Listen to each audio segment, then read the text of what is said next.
Hello good morning to all. कैसे हैं आप लोग? उम्मीद करते हैं सभी के अच्छे होंगे।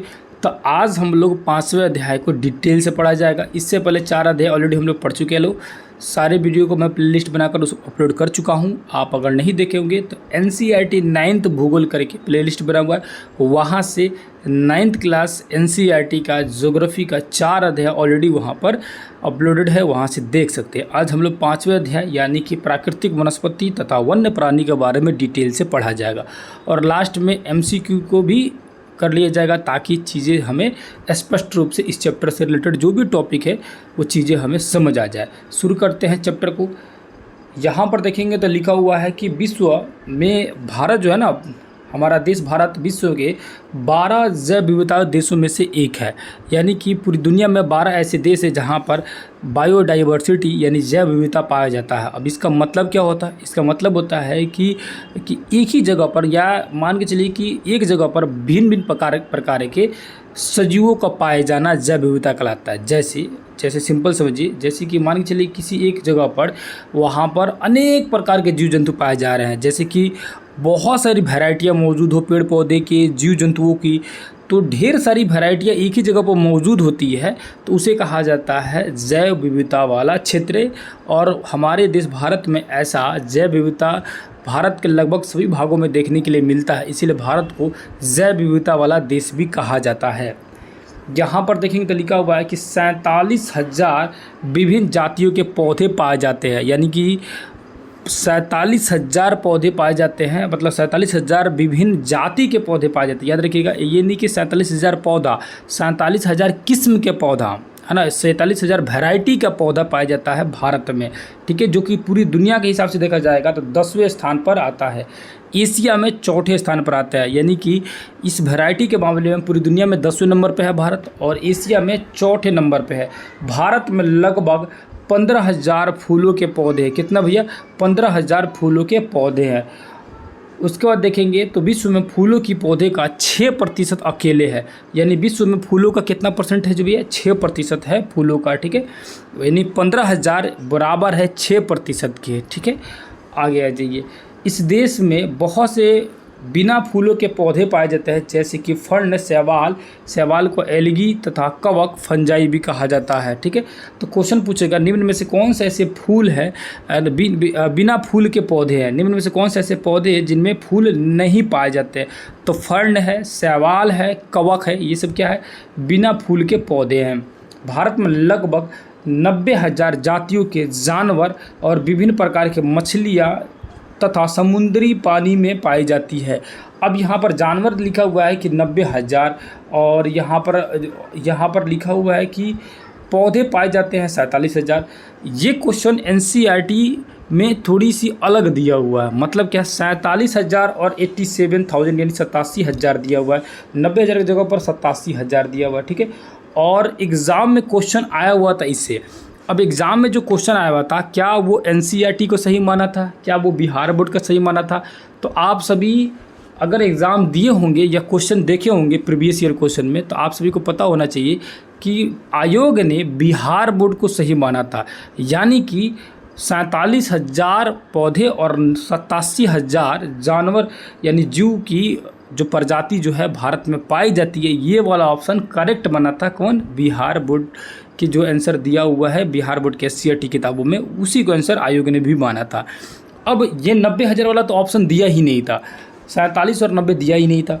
बाई द वे मान के चलिए कि एग्ज़ाम में ये नहीं दिया हुआ था तो आप क्या करते? ऑप्शन नंबर E लगाते, क्योंकि आपको अगर बिहार बोर्ड किताब नहीं पढ़ रहे थे तो गलती हो जाता। इसीलिए मैं हमेशा बोलता हूँ कि बिहार बोर्ड और NCERT दोनों ही पढ़ना ज़रूरी है। ठीक है, आगे आ जाइए।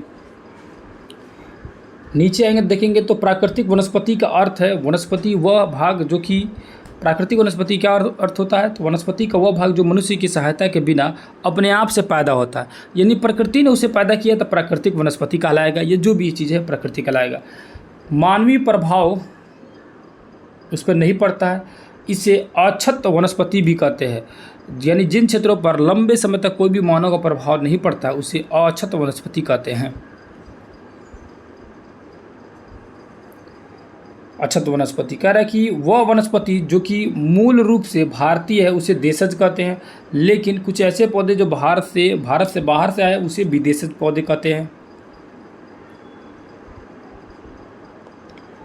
यहाँ एक वर्ड लिखा, वनस्पति जगत शब्द का अर्थ किसी विशेष क्षेत्र से है, किसी समय में पौधे की उत्पत्ति से है।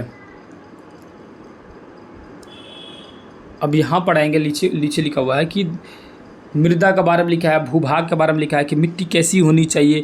तो अलग अलग जगहों पर मिट्टी आप जानते हैं, कहीं जलोढ़ मिट्टी है, कहीं कटीली मिट्टी है, कहीं लेटराइट मिट्टी है, बहुत सारी मिट्टियाँ और अलग अलग मिट्टियों पर पाए जाने वाले अलग अलग पौधे भी है। जलवायु का भी कारण पड़ता है, जलवायु से भी पेड़ पौधे की या वनस्पति की विकास में बहुत ज़्यादा प्रभाव पड़ता है जलवायु का। नीचे आ जी, सूर्य का प्रकाश अधिक समय तक मिलने के कारण वृक्ष गर्मी की ऋतु में जल्दी बढ़ते हैं। हिमालय पर्वत के दक्षिणी ढलानों पर उत्तरी ढलान की अपेक्षा ज़्यादा सघन वनस्पति क्यों है? तो कह रहा है कहा कि दक्षिणी ढलान पर उत्तरी ढलान की अपेक्षा सघन है, यानी कि दक्षिणी ढलान और उत्तरी ढलान मतलब कह रहा है ये हिमालय पर्वत हो गया, इस साइड वाला जो ढलान है ये उत्तरी ढलान, और इस साइड वाला दक्षिणी ढलान। कह रहा है इस साइड में ज़्यादा सघन वनस्पति मिलते हैं जबकि उस साइड में नहीं मिलते हैं। ऐसा क्यों? क्योंकि हिमालय का उत्तरी भाग दक्षिणी भाग की अपेक्षा ज़्यादा ठंडा होगा और वही दक्षिणी भाग जो है उसकी अपेक्षा में थोड़ा सा गर्म होगा। इसके कारण यहाँ पर बारिश भी ज़्यादा होती है और बारिश उधर जा भी नहीं पाता है। जहाँ बारिश ज़्यादा होती है वहाँ धीरे धीरे पेड़ पौधे निकलना शुरू हो जाते हैं। नीचे जी, पश्चिमी घाट की पश्चिमी ढलान पर पूर्वी ढलान की अपेक्षा अधिक सघन वनस्पति है। तो अधिक सघन वनस्पति क्यों है? तो इसको सिर्फ याद कर लीजिए कि अधिक सघन वनस्पति है। अब ये पश्चिमी घाट की पश्चिमी ढलान कह रहा है, तो इसको समझते हैं पश्चिमी घाट की पश्चिमी ढलान का मतलब क्या होता है।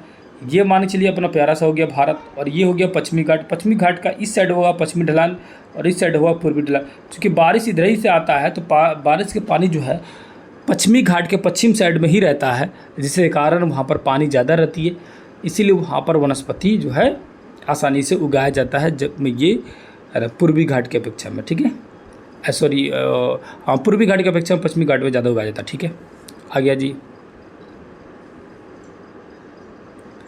यहाँ लिखा है, क्या आप जानते हैं India state of forest report 2019 के अनुसार भारत में वनों का कुल क्षेत्रफल भारत के क्षेत्रफल का 21.67 है। आ गया जी। अब वनस्पति के प्रकार देखते हैं लो। वनस्पति के प्रकार आज यहाँ पर उष्णकटिबंधीय सदाबहार वन, और यहाँ से समझिए एक क्वेश्चन पूछा हुआ है बीपीएससी में, बहुत इंपॉर्टेंट सेशन है, क्वेश्चन एक न एक आता ही है, हमेशा आता है, इस बार भी आएगा। उष्णकटिबंधीय पर्णपाती, उष्णकटिबंधीय कटीली वन एवं झाड़ियाँ, पर्वतीय वन, मैंग्रोव वन।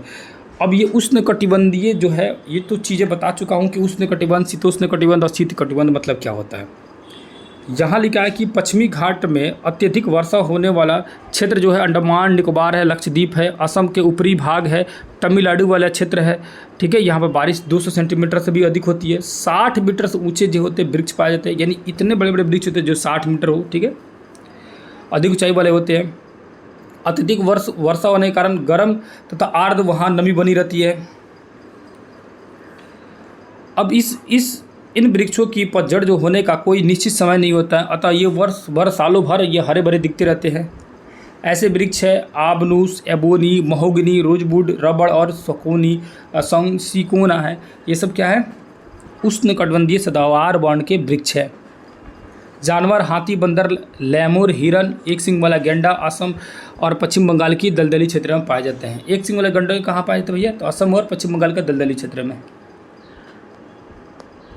अगला जी, उष्णकटिबंधीय पर्णपाती वन, यानी पर्णपाती मतलब होता है पतझड़ वन। तो ये भारत के सबसे बड़े क्षेत्र में फैले हुआ है। इन्हें मानसून वन भी कहते हैं। 70 सेंटीमीटर से 200 सेंटीमीटर तक वर्षा होती है। यहाँ पर बारिश जो होता है 70 से लेकर 200 सेंटीमीटर होती है। ग्रीष्म ऋतु के 6 से 8 सप्ताह के लिए अपनी पत्तियाँ गिरा देते हैं, यानी कि गर्मी के दिन में 6 से 8 सप्ताह के लिए क्या होता है कि अपना पत्ती जो गिरा देते हैं। आ गया जी। यहाँ लिखा है कि 100 से 200 सेंटीमीटर तक वर्षा होती है तो उसको बोलते हैं आर्द्र या नम्न पर्णपाती वन। अब देखिए 70 से 200 सेंटीमीटर अभी बोले कि पर्णपाती में बारिश होगा, ठीक है, 70 से 200 सेंटीमीटर तक, उसमें भी बांट दिया है। 100 से 200 सेंटीमीटर को आर्द्र कर दिया है और 70 से 100 के बीच वाले क्या कर दिया है, उसको शुष्क पर्णपाती कर दिया है। आर्द्र पर्णपाती और शुष्क पर्णपाती जो है, यानी पतझड़ वन को ही दो भागों में बांटा गया है। एक को आर्द्र पतझड़ वन, दूसरे को शुष्क पतझड़ वन। आर्द्र पतझड़ वन इसलिए कहा गया क्योंकि वहाँ पर 100 सेंटीमीटर से लेकर 200 सेंटीमीटर तक बारिश हो रही थी, जबकि शुष्क पतझड़ वन इसलिए कहा गया क्योंकि वहाँ पर 70 से 100 सेंटीमीटर के बीच में बारिश हो रही थी। अब आर्द्र पतझड़ वन जो था या पर्णपाती वन था, उसमें जो वृक्ष है, बांस है, साल है, शीशम है, चंदन है, कुसुम है, अर्जुन है, सहतूत के वृक्ष व्यापारी महत्व वाली प्रजातियाँ हैं।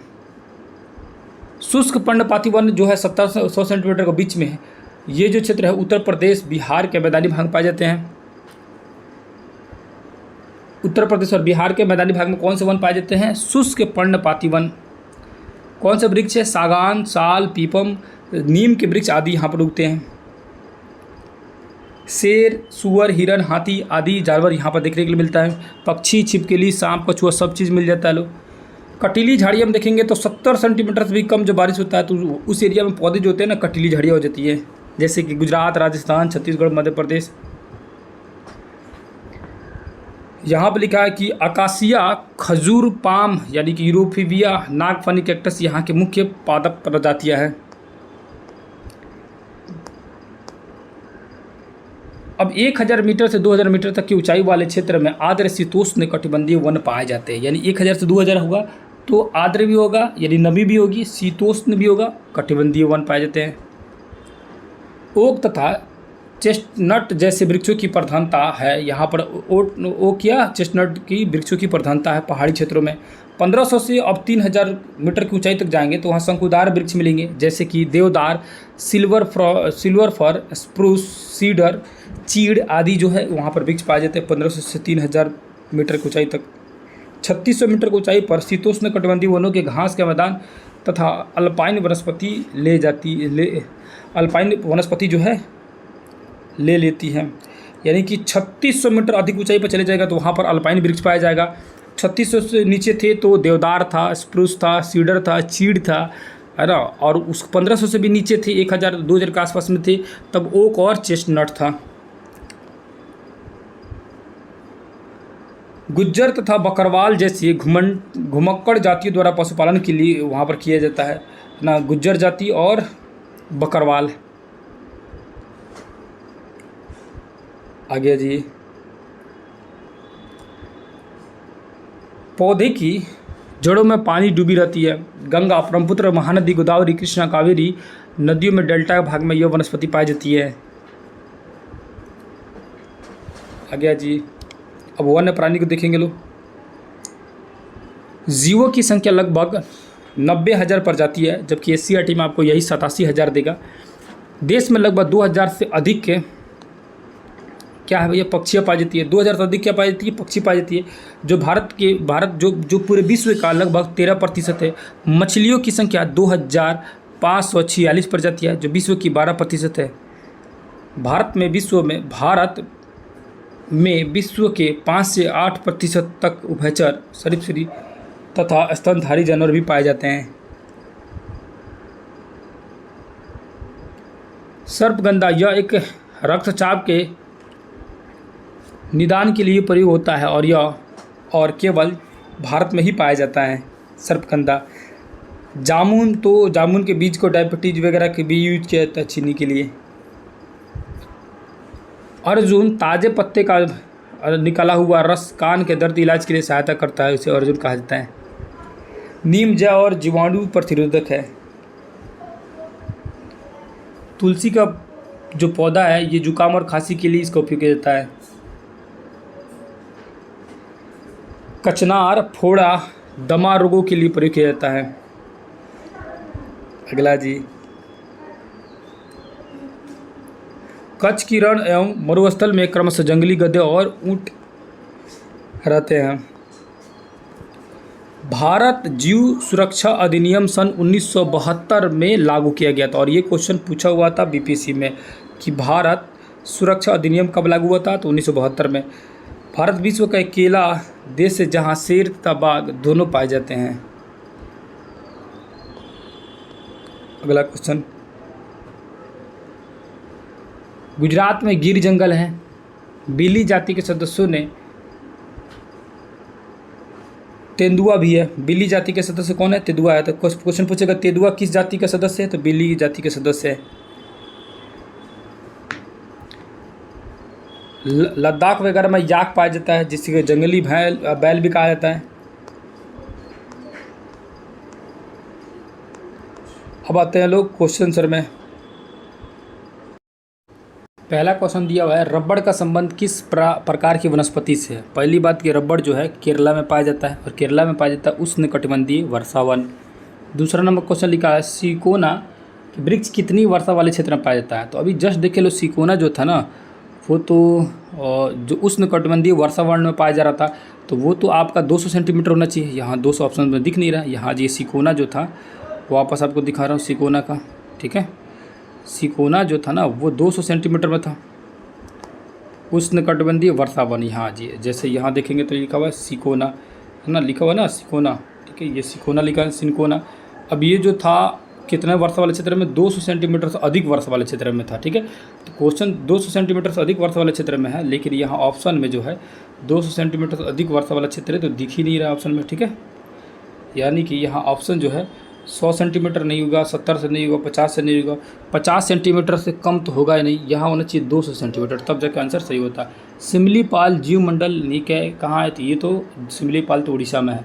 भारत में जैव मंडल विश्व में जीव मंडल के निकायों में शामिल किया गया वो तो मन्नार की खाड़ी है, ठीक है।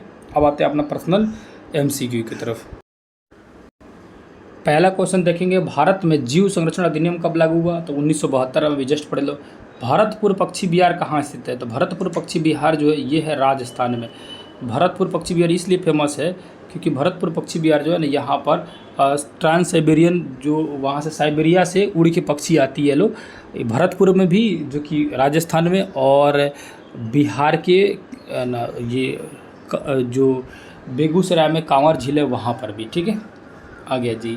और ये SCERT में डिटेल में दिया गया। भारत में कितने प्रकार की वनस्पति प्रजातियाँ पाई जाती है? तो वनस्पति प्रजातियाँ जो है वनस्पति पाई जाती है 47,000 वनस्पति प्रजातियाँ पाई जाती है। कितना भैया? तो 47,000 वनस्पति प्रजातियाँ पाई जाती है। 2001 में वनों का क्षेत्रफल भारत का क्षेत्रफल का कितना प्रतिशत है? तो 2001 के हिसाब से जो है 20.55% है। 2003 में वनों का कुल क्षेत्रफल कितना किलोमीटर था? तो 2003 में वनों का कुल क्षेत्रफल अगर देखा जाएगा तो 68 लाख वर्ग किलोमीटर में फैला हुआ था। वह वनस्पति जो मूल रूप से भारतीय है उसे क्या कहा जाता है? तो उसे देशज कहेंगे। जो देसी होगा देशज ही कहेंगे ना, जो बाहरी है अभी देशज कहा जाएगा। रबड़ का संबंध, तो रबड़ जो है केरला में पाया जाता है तो उष्णकटिबंधीय वर्षा वन वाला क्षेत्र कहलाएगा। सिकोना के वृक्ष कितने वर्षा वाले क्षेत्र में पाया जाता है? तो सिकोना का जो वृक्ष है वो जो है सिनकोना का वृक्ष ये 200 सेंटीमीटर तक होना चाहिए। देखिए जो क्वेश्चन ऑप्शन में दिया तो सेम टू सेम वही उतार दिया गया है। तो 200 सेंटीमीटर होना चाहिए, या 100 सेंटीमीटर से अधिक ऐसे रहता है, अधिक तब मान लिया जाता है, ठीक है ना। आ गया जी। भारत में कौन से जीव मंडल नीचे विश्व के जीव मंडल नीचे में लिया गया है? तो वो लिया गया मन्नार की खाड़ी, जो कि जस्ट अभी पढ़े लो। सिमलीपाल ये तो ये उड़ीसा में है, अभी जस्ट पढ़े लो। निम्नलिखित में से भारत का राष्ट्रीय पक्षी तो मोर है, और सारस जो है ये उत्तर प्रदेश का है, गौरैया अपने बिहार का है। निम्नलिखित में से राष्ट्रीय पशु कौन सा है? तो राष्ट्रीय पशु है बाघ। कौन सा है? बाघ, ठीक है। और अपना बिहार का राष्ट्रीय पशु है बैल। पंचमढ़ी जीव मंडल संरक्षण क्षेत्र किस राज्य में है? तो ये है मध्य प्रदेश में। निम्नलिखित में से कौन जीव मंडल संरक्षण के 3 राज्य से संबंधित है? वो है नीलगिरी, क्योंकि वो बीचों बीच में है, इधर से पश्चिमी घाट इधर से पूर्वी घाट बीचों बीच में। 15 नंबर क्वेश्चन है, भारत का पहला जीव आरक्षण क्षेत्र कौन है? तो पहला जीव आरक्षण क्षेत्र जो है वो है नीलगिरी। 16 नंबर है, भारत में कितने प्रकार के वन्य प्राणी प्रजातियाँ पाई जाती है? तो भारत में वन्य प्राणी प्रजातियाँ जो पाई जाती है वो है 89 89,000 नहीं, 90,000 एक्चुअली में देना चाहिए इस किताब के हिसाब से, 90,000 होना चाहिए ऑप्शन नंबर बी एनसीईआरटी के हिसाब से। भारत में किस वर्ष पहला वन महोत्सव मनाया गया था? तो वो मनाया गया था 1952 में। निम्नलिखित में से किस स्थान पर वानिकी शिक्षा नहीं दी जा रही है? तो वो नहीं दी जा रही है कहाँ पर भैया? पटना में। भारत में पक्षियों की कितनी प्रजातियाँ पाई जाती है? पक्षी के जो प्रजाति है वो तो भारत में जो है अभी जस्ट पक्षी की प्रजाति पढ़े लो, वो 15,000 था पक्षी की प्रजाति। कितना था भैया? 15,000।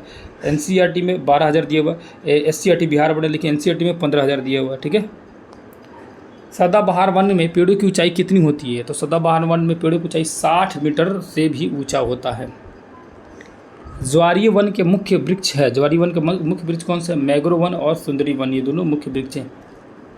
देवदार किस वन का पेड़ है? देवदार जो है ये कौन सा वन का पेड़ है? तो याद रखिएगा पर्वतीय वन पेड़ है। त्रिफला में कौन शामिल नहीं है? त्रिफला में जो शामिल है वो है जामुन, शामिल नहीं है। चंदन के वन भारत में कहाँ मिलते हैं? तो चंदन के वन भारत में कर्नाटक में मिलते हैं। आप लोग देखेंगे केजीएफ मूवी। अगला क्या है? भारत में लगभग कितनी किस्मों की वनस्पतियाँ उगती है? तो भारत में वनस्पति देखेंगे तो 47,000 वनस्पति जो है, इतने किस्म की, इतनी जाति के वनस्पति उगती है। अगला है भारत में विश्व के कुल पुष्पित पौधे का यानी फूल वाले पौधे का कितना प्रतिशत पाया जाता है? तो 6% मात्र पाया जाता है। भारत में कितने प्रकार की प्राकृतिक वनस्पति पाई जाती है?